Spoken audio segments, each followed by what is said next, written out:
Jadi tanggung jawab seorang guru kepada murid tidak hanya sekedar tanggung jawab pendidikan, tetapi tanggung jawab tarbiyah. Tarbiyah itu maksudnya pendidik atau pengajar itu sebagai murabbi, orang yang memberikan contoh, orang yang memberikan tauladan. Maka termasuk di dalam niat mencari ilmu, terutama ilmu-ilmu agama, harus melurus dulu niat. Bahwa niat kita mencari ilmu, terutama ilmu agama, adalah untuk memperoleh hidayah dari Allah. Harta benda, gelar, jabatan, pandangan masyarakat itu hanyalah bonus dari Allah Subhanahu wa Ta'ala. Tetapi yang menjadi niat utama kita menuntut ilmu agama adalah thalabul hidayah, memperoleh hidayah.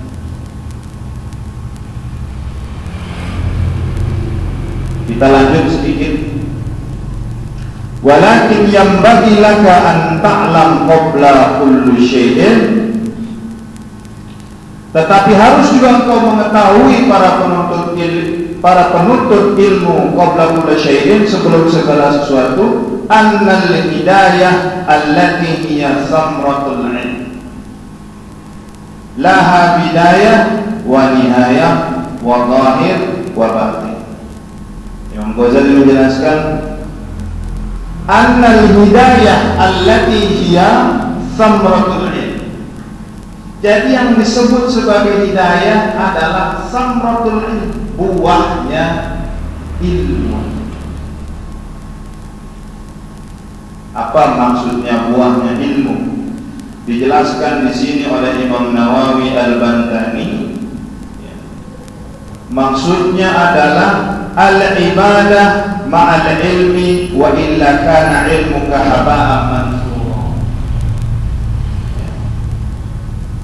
Fa innal ilma bimanzilati syajarah wal ibadah bimanzilati sama. Ilmu itu kedudukannya sebagai pohon, sedangkan ibadah yang kita lakukan itu sebagai buah. Kita tidak bisa tahu cara beribadah yang benar sebelum kita mengetahui ilmunya. Kalau ibadah kita saja belum benar, bagaimana kita bisa memperoleh hidayah yang benar kalau pohonnya saja atau ilmunya saja sudah salah? Makanya hidayah itu samratul ilm. Hidayah itu buah dari ilmu. Karena dari ilmu itu lahir pengetahuan kita bagaimana cara beribadah, lahir pengetahuan kita bagaimana cara mengenal Tuhan, dan dari situlah kita memperoleh hidayah. Karena al-ibadah ma'al ilm, wa illa kana ilmuka haba'an mansura. Ibadah itu ya dengan ilmu. Kalau tidak dengan ilmu, maka ibadah kita haba'an mansura, sia-sia saja.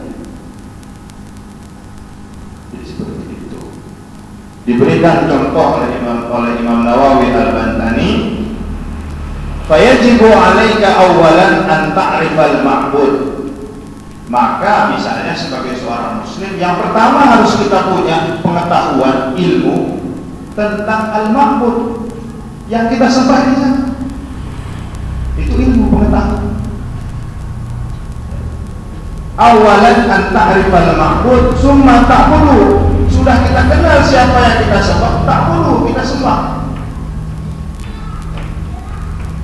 Wa kaifa ta'budu man la ta'rifu bi asma'ihi wa sifatihi. Bagaimana caranya orang mau menyembah kalau dia tidak mengenal asmanya Allah, tidak mengenal sifatnya Allah? Gimana caranya? Maka sebelum menyembah harus punya ilmu, pengetahuan tentang asmanya Allah, pengetahuan tentang sifatnya Allah, bi asma'ihi wa sifatihi wa zatihi wa ma yajibu lahu wa ma yastahi. Mengetahui asmanya, mengetahui sifatnya, mengetahui zatnya, wa ma yajibu lahu, dan apa-apa saja yang wajib, wa ma yastahi, apa saja yang mustahil, dan apa saja yang mungkin.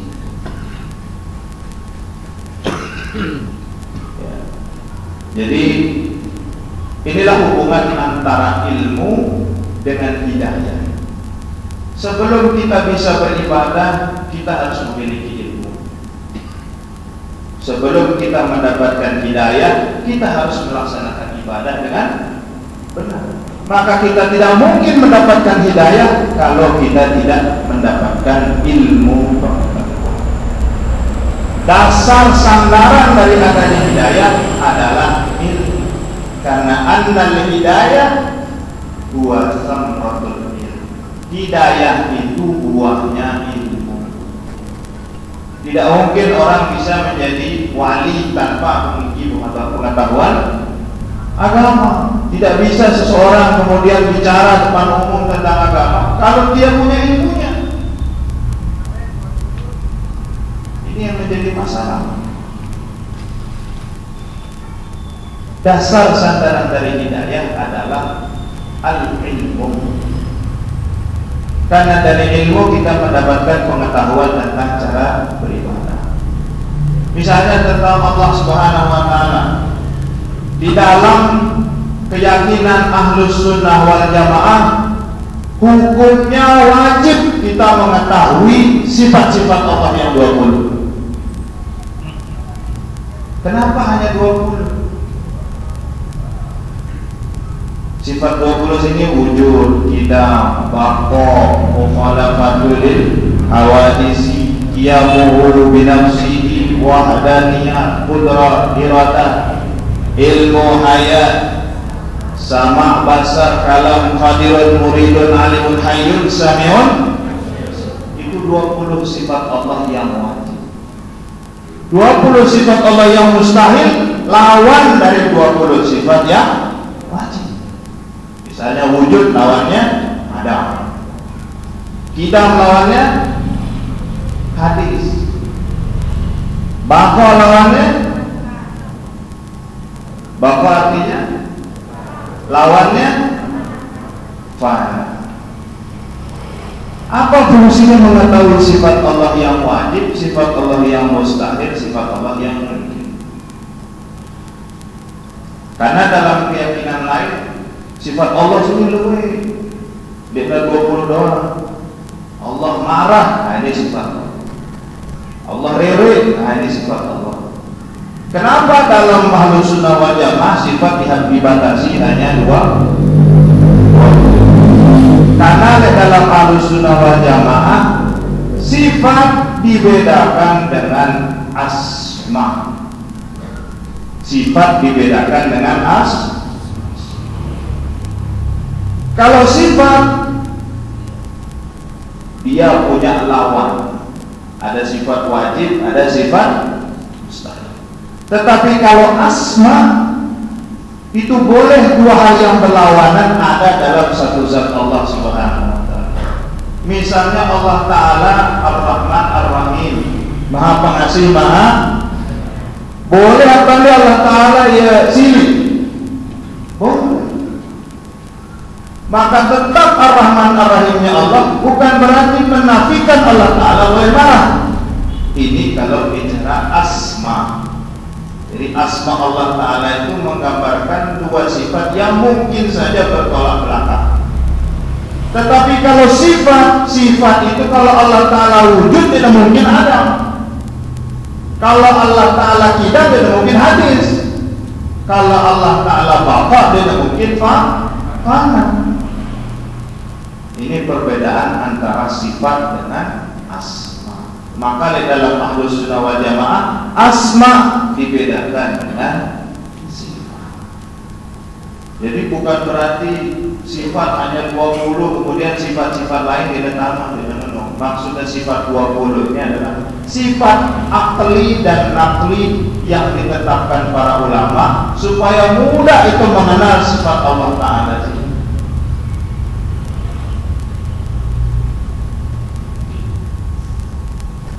Nah kalau kita tidak terpaham sifat Allah Ta'ala terus sembahyang itu saya sembahyang. Dia paham Allah Ta'ala punya sifat Sami'un Basirul Mutakallimun, dia paham bahwa Allah Ta'ala mendengarkan tidak dengan alat pendengaran seperti manusia. Allah Ta'ala melihat tidak seperti manusia. Allah Ta'ala berbicara tidak seperti manusia. Karena mentepaham Allah Ta'ala sini dan kepada barang manusia, kena pemahaman kita tentang Allah Ta'ala. Coba deh kita misalnya lihat TV sini alat sinetron azab. Lihat sinetron azab sini Allah Ta'ala digambarkan pendendam, munara dengan maksiat, pasti dengan si maksiat sini mati dalam keadaan sini bagus, kubur nelosor, mayit ketamanan got tangan kali, seakan-akan Allah Ta'ala pendendam. Padahal Allah Ta'ala sini Al-Latif, Allah Ta'ala Maha Lembut, Allah Ta'ala Al-Ghaffar, Allah Ta'ala Pengampun, Allah Ta'ala Al-Ghafur. Jadi mau terpaham tentang asma dan sifat Allah Ta'ala, pasti dia bakal kesuzon di Allah Ta'ala. Arah dengan misalnya berusaha miaya kios terus bangkrut, saya salah Allah Ta'ala. Allah Ta'ala waktu berusaha, waktu ikhtiar, dan mengenai doang penghasilan. Apa salah dosaku coba? Seakan-akan Allah Ta'ala memberikan rezeki sesuai dengan dosa dan pahala yang dia buat. Padahal Allah Ta'ala yarzuqu may yasha. Saya kemana Allah Ta'ala biar rezeki biar. Ini ada yang terseuzon. Karena dengan si uang bagus ibaratnya pasti bagus rezeki, belum tentu. Coba kita dengan non muslim, dengan Cina, dengan Kristen, dia suki. Padahal dia satu tipe Allah Ta'ala. Dengan sini lah, kenapa pemahaman Allah Ta'ala yang adil? Masa dengan sini satu tipe Allah Ta'ala lebih suki tentang kita dengan si muslim? Padahal ukuran kasih sayang Allah Ta'ala bukan hanya sekedar materi. Hidup mati sebagai muslim ini nikmat yang jauh luar biasa ketimbang nikmat harta benda. Tapi kadang ini terlalu suzon, hanya mengukur Allah Ta'ala dengan ukuran pemberian materi dunia ini. Mune sayang Allah Ta'ala biang rezeki si duit, mune sayang biang rezeki si biji. Padahal bilang jeluit napas ini gratis. Coba kita dengan si rumah sakit ini bayar di oksigen, tabung oksigen. Itu bilang jelur napas gratis, lalu dia rasa syukur kepada Allah Subhanahu. Ini maksudnya memahami sifat Allah Subhanahu wa Ta'ala, memahami asma Allah Ta'ala untuk membantu selalu di sini beribadah, menghadap kepada Allah, menghadap kepada zat, menghadap kepada sifat yang laisa kamitslihi syai', tidak ada yang sama dengan Allah Ta'ala. Maka apa selain Allah ini adalah makhluk. Selesai. Kalau sudah selain Allah disebut makhluk, makhluk sini tidak bisa berbuat apa-apa, maka jangan menggantungkan diri kepada makhluk, gantungkan diri kepada Allah. Karena tauhid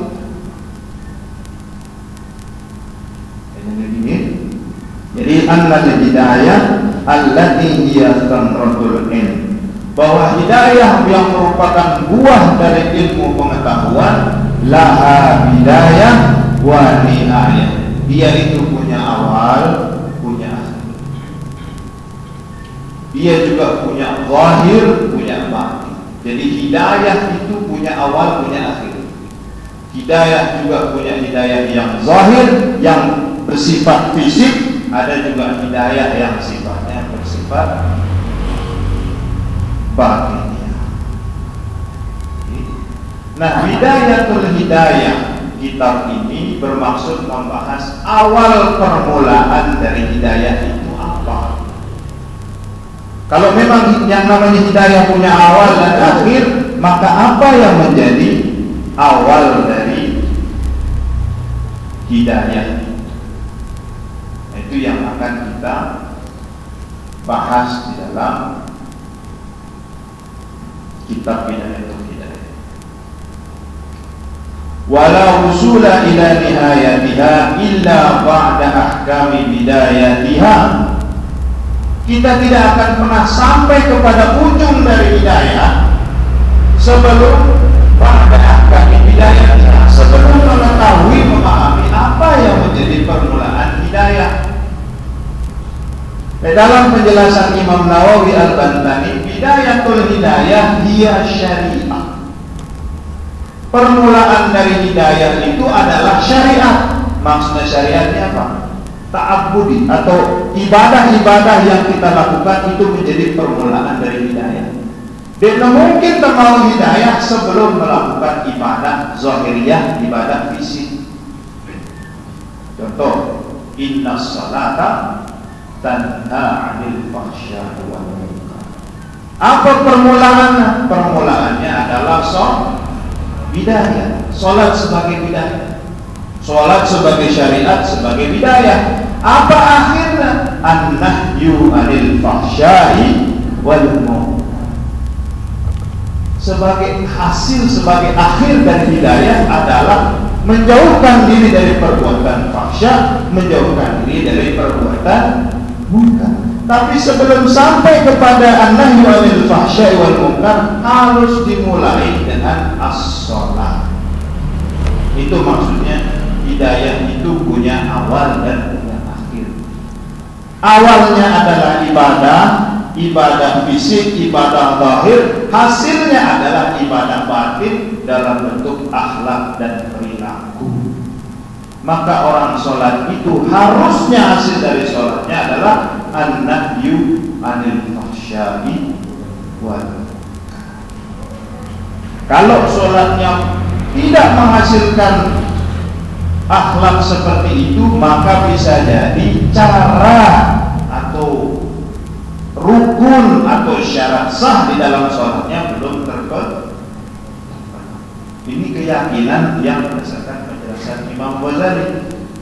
Manusia sini mau kena ampun sembahyang, mau kena ampun tumakninah, pasti setelah sembahyang menarik dorongan-dorongan dalam hati di sini melakukan perbuatan buruk, pasti.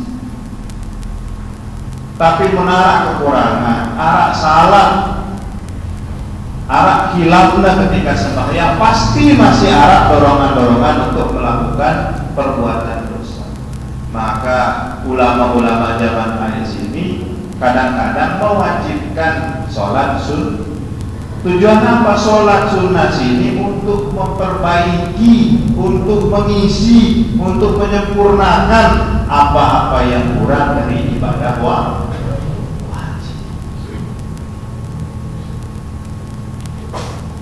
Karena dari ibadah itu kemudian menjadi hidayah akhir atau nihayatul hidayah dalam bentuk perilaku. Jadi, karena dijelaskan oleh Imam Nawawi Al-Bantani bahwa nihayatul hidayah dia al-haqiqah, adalah hakikat. Hakikat ini maksudnya adalah bagaimana kemudian hidayah itu diaplikasikan, dipraktikkan di dalam kehidupan sehari-hari. Sholat, apa hasil dari ibadah salat? Menjauhkan diri dari perbuatan fahsya dan puasa. Apa hasil dari puasa? La'allakum tattaqun, menjadi orang yang zakat. Apa fungsi dari zakat? Tazkiyatun nafs, menyucikan jiwa. Maka ibadah-ibadah yang kelihatannya zahir, zakat ini menyerahkan harta benda, menyerahkan apa yang kita miliki, sifatnya zahir, tetapi yang dituju adalah batin, tazkiyatun nafs. Salat, gerakan takbir sampai dengan salam, semuanya ibadah zahir, tetapi yang dituju adalah hati manusia. Nahyu 'anil fahsya'i wal munkar. Puasa ibadah fisik, kita menahan lapar, menahan dahaga. Yang dikejar apa? La'allakum tattaqun. Jadi semua ibadah-ibadah fisik, semua ibadah-ibadah zahir hakikatnya kembali kepada batin manusia. Karena sesungguhnya agama Islam itu hakikatnya adalah makarimal akhlak. Hakikat dari semua ibadah, hakikat dari semua ubudiyah yang kita lakukan hakikatnya adalah memperbaiki akhlak kita sebagai manusia. Kalau ibadah kita tidak mengantarkan kepada perbaikan akhlak, berarti ada yang salah dengan ibadah. Ini yang kemudian insyaallah akan kita bahas di pertemuan yang akan datang. Jadi Imam Ghazali ini nanti akan membahas bagaimana caranya seorang muslim hidup dari dia membuka mata sampai dia menutup mata. Cara bangunnya seperti apa? Bangunnya jam berapa? Setelah bangun apa yang diperbuat? Bagaimana dia berwudu? Apa yang dilakukan sebelum berwudu? Hal-hal yang memang tidak kita temukan di dalam kitab-kitab fikih, tetapi didapat oleh Imam Ghazali melalui riyadhah, melalui pembiasaan. Jadi ulama zaman lain ini selain dia mencari di dalam kitab, dia melakukan riyadhah. Riyadhah itu membiasakan diri melakukan suatu kebaikan, dan hasil riyadhahnya itu kemudian dia ajarkan. Maka itulah maksud dari al-awradul maraqiyah. Kenapa bacanya harus 3 kali? Kenapa bacanya harus 7 kali? Itu hasil dari riyadhah. Mau cari dalilnya dalam Quran dan Sunnah dilarang. Karena ini adalah riyadhah, hasil dari pembiasaan diri, disusun berdasarkan pengalaman pribadi. Tetapi yang dibaca, yang kita baca dalam Al-Awradul Maraqiyah, semuanya tidak ada yang keluar dari Al-Quran dan Sunnah. Untuk kita selaku Awradul Maraqiyah dinarang selain syair-syair yang memang dibuat oleh almarhum Tuan Guru Haji Muhammad Zainuddin Arsyad, sisa-sisanya wirid-wirid yang disusun adalah hasil dari riyadhah beliau. Bisa baca laqad ja'akum rasulun min anfusikum azizun 'alaihi ma 'anittum harisun 'alaikum bil mu'minina raufur rahim. Lalu membaca misalnya tawakkaltu 'alal hayyil ladzi la yamut. Semuanya tidak ada yang keluar dari Al-Qur'an dan Sunnah. Begitupun di dalam syair-syairnya. Susunannya sudah disusun oleh beliau yang dipuja-puji dulu para sahabat. Tidak meninggalkan para sahabat Abu Bakar, Umar, Utsman, Ali radhiyallahu anhum, tidak ditinggalkan oleh beliau untuk diberikan pujaan dan pujian. Jadi ini maksudnya bahwa ulama zaman lain sini tidak sekedar berpegang kepada Al-Quran dan Sunnah. Dalam artian Quran dan Sunnah sini menjadi landasan dasar, tetapi apa yang dilakukan sehari-hari merupakan hasil dari pembiasaan. Man sanna sunnatan hasanatan falahu ajruha wa ajru man amila biha. Barang siapa membiasakan diri melakukan satu sunnah, sunnah sini kebiasaan, sunnah sini bagus, falahu ajruha, mau dia pahala dengan sunnah sini, wa ajru man amila biha, dan pahala dengan si melakukan amalan tersebut. Maka denara cilengnya dengan Awradul Maraqiyah sini. Tapi jangan sampai menyamakan Awradul Maraqiyah dengan karena Awradul Maraqiyah sini adalah wirid. Awrad sini jamak dari wirid. Maksudnya wiridnya apa? Yang kita baca sehari-hari setelah sembahyang kita baca. Pada saat kita ziarah kubur kita baca. Pada saat kita gelisah setelah baca Quran kita baca wirid. Ini fungsi dari wirid. Jangan misalnya ada masyarakat wirid sini denara dalilnya dengan Quran dengan Sunnah, memang denara. Memang denara. Tapi tidak semua yang tidak kita ketahui dalilnya itu kita harapkan. Tidak semua yang tidak atau belum ketahui dalilnya kita harap. Bisa jadi dalilnya ada, tapi dari teman ta'wil. Memilah-milah bacaan dalam Al-Quran boleh apa enggak? Boleh. Bahkan Sayyidina Ali membaca suratul Ikhlas 3 kali sama dengan kamu apa nih? Apalagi sekedar memotong ayat kita kumpulkan menjadi aurat. Kamu. Yang jadi masalah ketika kita menyamakan aurat dengan al-aurat ini adalah wirid amalan-amalan keseharian. Bukan berarti sama posisinya dengan Al-Quran. Al-Quran, sunnah, ijma' dan qiyas itu menjadi bagian dari dalil atau sandaran hukum. Di luar itu adalah hasil dari riyadhah, dari kebiasaan para ulama. Membaca la ilaha illallah wal malikul haqqul mubin. Pes mun 50 apa hasilnya? Mun 25 apa hasilnya? Begitupun Imam Ghazali ketika beliau menetapkan di dalam Ihya itu menetapkan kapan datang Lailatul Qadar. Itu hasil dari riyadhah. Hitung misalnya jatuh awal Ramadan kalau Senin, maka pasti Lailatul Qadar datang pada tanggal sekian. Itu hasil dari riyadhahnya Imam Ghazali, bukan berarti kemudian menjadi landasan ya. Nanti kemudian saling nyerang gitu. Kemudian kita akan lanjutkan pembahasan Bidayatul Hidayah teman yang terkenal. Mudah-mudahan selaku kesini selalu dalam keadaan sehat walafiat, selalu dalam naungan ridha Allah Subhanahu wa taala. Mudah-mudahan Allah meluruskan niat kita di dalam beribadah, meluruskan niat kita dalam menuntut ilmu, sehingga apa yang kita dapatkan itu menjadi sesuatu yang bermanfaat di dunia wal akhirat. Hadanallahu wa iyyakum ajma'in. Assalamualaikum warahmatullahi wabarakatuh.